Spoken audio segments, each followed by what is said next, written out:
ഇറാനുമായുള്ള ആണവ ചർച്ചകൾ തുടരാമെന്ന US president Donald ട്രംപിന്റെ വാഗ്ദാനം നിരസിച്ച് ഇറാൻ പരമോന്നത നേതാവ് ആയത്തുല്ല അലി ഖമേനി. അമേരിക്ക ഇറാന്റെ ആണവ കേന്ദ്രങ്ങൾ നശിപ്പിച്ചെന്ന ട്രംപിന്റെ വാദത്തെയും അദ്ദേഹം തള്ളി. ഇറാന്റെ ആണവ കേന്ദ്രങ്ങളിൽ ജൂൺ 12-ന് ബോംബിട്ടതിനെ തുടർന്ന് ഇറാൻ USA ആണവ ചർച്ചകൾ വഴിമുട്ടിയിരുന്നു. ഏപ്രിലിൽ ആരംഭിച്ച ആണവ ചർച്ചകളുടെ 6ാം ഘട്ട ചർച്ചകൾക്ക് 2 ദിവസം മുൻപാണ് US ഇറാനിൽ കടന്നാക്രമണം നടത്തിയത്. അതിനാൽ 5 ഘട്ട ചർച്ചകൾ മാത്രമേ നടന്നുള്ളൂ. ആണവ കേന്ദ്രങ്ങൾ നശിപ്പിച്ചെന്ന പരാമർശത്തിൽ ട്രംപ് സ്വപ്നം കണ്ടുകൊണ്ടിരിക്കട്ടെ എന്ന് ഖമേനി തന്റെ ഔദ്യോഗിക വെബ്സൈറ്റിൽ പ്രസ്താവന നടത്തി.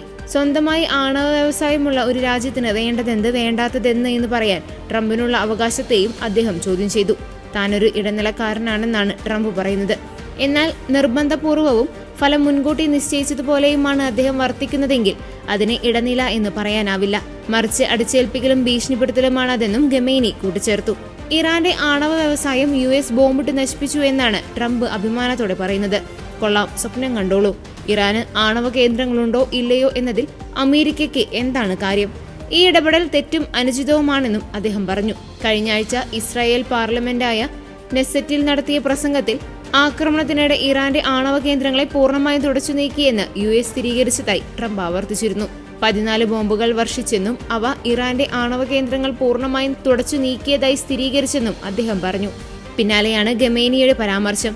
യുറേനിയം സമ്പുഷ്ടീകരണത്തിലൂടെ ഇറാൻ രഹസ്യമായി ആണവ ബോംബ് നിർമ്മിക്കാൻ ശ്രമിക്കുകയാണെന്നാണ് പാശ്ചാത്യ ശക്തികൾ ആരോപിക്കുന്നത്. അത്തരം പ്രവർത്തനങ്ങൾ അവസാനിപ്പിക്കണമെന്നും അവർ ആവശ്യപ്പെട്ടു. എന്നാൽ സമ്പുഷ്ടീകരണം ആയുധമാക്കാൻ ശ്രമിക്കുകയാണെന്ന വാദത്തെ ഇറാൻ നിഷേധിക്കുന്നുണ്ട്. ഈ പദ്ധതിക്ക് പൂർണ്ണമായും സിവിലിയൻസ് ഊർജ്ജ ആവശ്യം മാത്രമേ ഉള്ളൂ എന്നും രാജ്യം വ്യക്തമാക്കുന്നു. US നടത്തിയ ആക്രമണം ഇറാന്റെ ആണവ പദ്ധതിയെ 1-2 വർഷത്തേക്ക് വൈകിപ്പിക്കാൻ പോകുന്നതാണ് എന്നാണ് പെന്റഗൺ പറയുന്നത്. എന്നാൽ ഏതാനും മാസങ്ങളുടെ തിരിച്ചടിയെ ഉണ്ടാക്കിയിട്ടുള്ളൂ എന്നാണ് US രഹസ്യ ഇന്റലിജൻസ് റിപ്പോർട്ട്. ആക്രമണത്തിന് യഥാർത്ഥ ആഘാതം ഇപ്പോഴും വ്യക്തമല്ല.